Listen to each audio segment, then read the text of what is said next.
Before we start, everything you're about to hear is historically verified. We use AI only to bring history to life visually.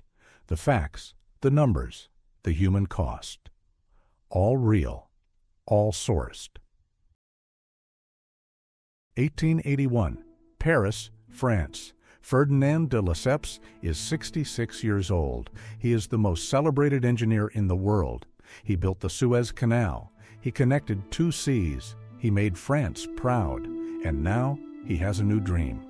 Connect the Atlantic and Pacific Oceans, cut through the jungles of Panama, build the greatest canal in human history. In a Paris conference hall, 136 delegates vote yes. And across France, 800,000 ordinary families open their wallets and invest their savings. Meanwhile, on the island of Barbados, a young man named Samuel hears there is work. Good work, decent wages, a chance to send money home. He boards a ship to Panama. Neither Samuel nor de Lesseps has any idea what is waiting for them in those jungles. One will lose everything he ever built. The other will lose his life. And between them, they will build the most expensive and most deadly construction project the world had ever seen. Ferdinand de Lesseps was not an engineer. He was a diplomat, a salesman, a dreamer. But he had built the Suez Canal, and that made him believe he could build anything. The Suez Canal was 120 miles long, flat desert, no mountains, no jungle, no malaria. Panama was different. 50 miles of mountainous jungle, one of the wettest places on Earth. 105 inches of rain per year. Temperatures above 86 degrees every single day. Engineers warned him a sea-level canal through Panama was impossible. At the Congress itself, the most experienced tropical engineer in the room stood up and said it directly. The country is literally poisoned. A sea-level canal cannot be done. De Lesseps didn't listen. He had the full faith of the French Republic. He had 800,000 investors behind him. He had 40,000 workers. What could go wrong? In January 1881, the digging began. By the end of the first year, the jungle had already begun its answer.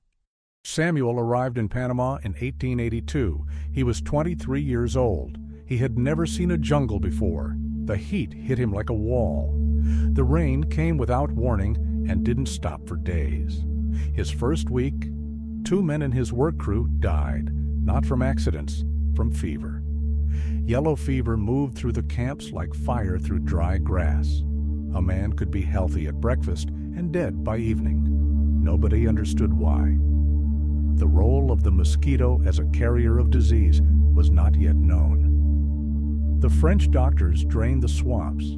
They placed the hospital bed legs in trays of water to keep ants away, not knowing the water bred the very mosquitoes killing their patients. By 1884, the death rate had reached 200 workers per month. Samuel watched the bodies being loaded onto trains every morning. One worker later recalled, "Death was our constant companion. I shall never forget the trainloads of dead men being carted away daily, as if they were just so much lumber." Back in Paris, de Lesseps kept smiling. He wrote letters to investors. "Progress is excellent. The canal is on schedule. Your money is safe." It was all a lie. In Panama, the sea-level canal was impossible. The mountains were too high. The Culebra Cut, 8 miles of solid rock, was defeating every machine they had. Landslides buried months of work overnight. The jungle grew back faster than they could cut it. Engineers quit. Workers died. Money disappeared. An estimated 3/4 of the French engineers who arrived in Panama died within 3 months of arriving. 3/4. By 1887, they finally admitted a sea-level canal was not possible. They would need to switch to a lock canal, a completely different design, years of additional work, hundreds of millions more dollars. But there was no money left. In 1889, the French Panama Canal Company declared bankruptcy. $287 million spent, $10.3 billion in today's money. gone. 800,000 French families lost their savings.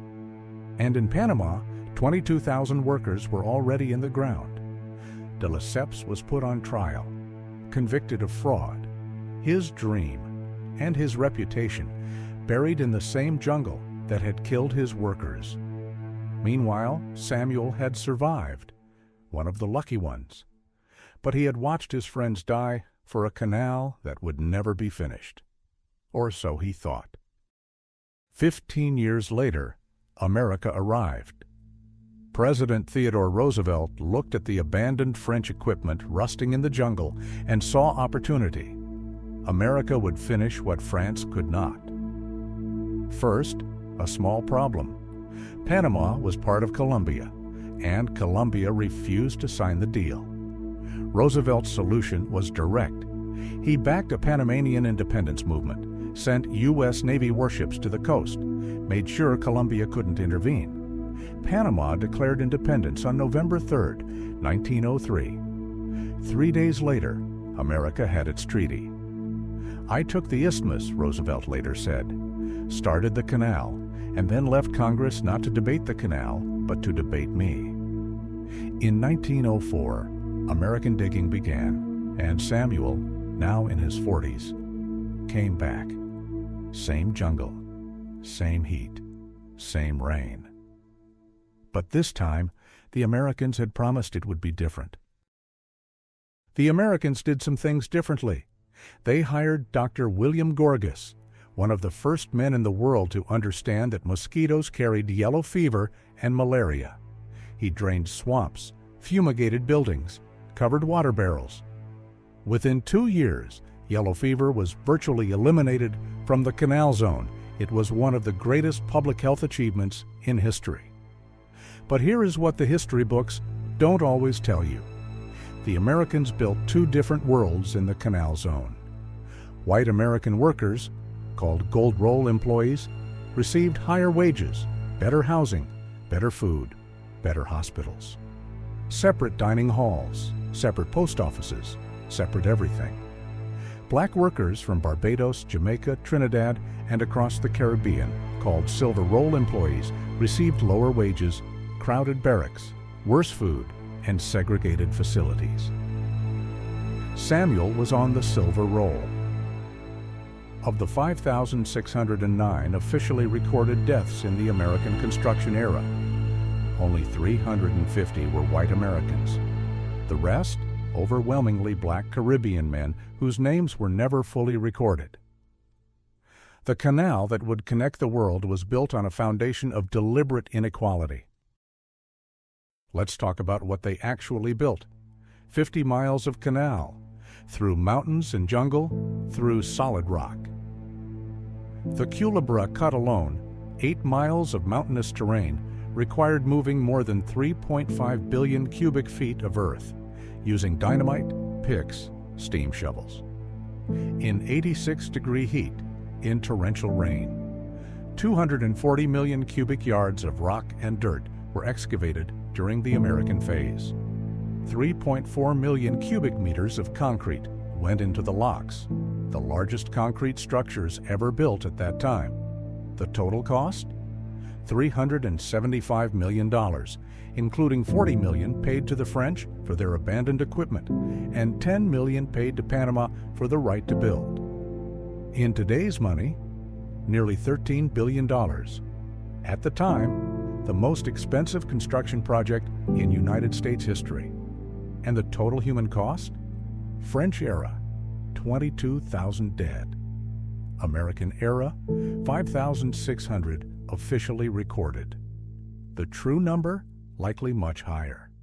In total, between 25,000 and 30,000 people gave their lives to dig a ditch through a jungle. Each mile of the canal cost 500 lives. August 15th, 1914. The Panama Canal officially opened. The planned grand ceremony was canceled. Europe had just gone to war. World War I had begun. The canal that was supposed to unite the world's trade routes opened to the sound of distant guns. Now let's add up the final bill. $13 billion in today's money. 30 years of construction across 2 nations. 25,000 to 30,000 lives. Was it worth it? The numbers say yes. The canal cut the route from New York to San Francisco in half. It transformed global shipping overnight. Today, it handles 3% of all global trade, 5% of all U.S. trade, 14,000 ships per year. By every economic measure, the Panama Canal paid for itself many times over. But here is the number that stays with me. $375 million. $13 billion today. For a project that took 30 years, 2 nations, and tens of thousands of lives. That is a remarkably small price tag for something that changed the world. Or maybe it only looks cheap because someone else paid the real cost.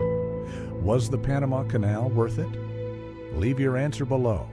And if you want more stories where history gets priced, subscribe to HistoryBilled. Every project has a price tag. This one changed the world.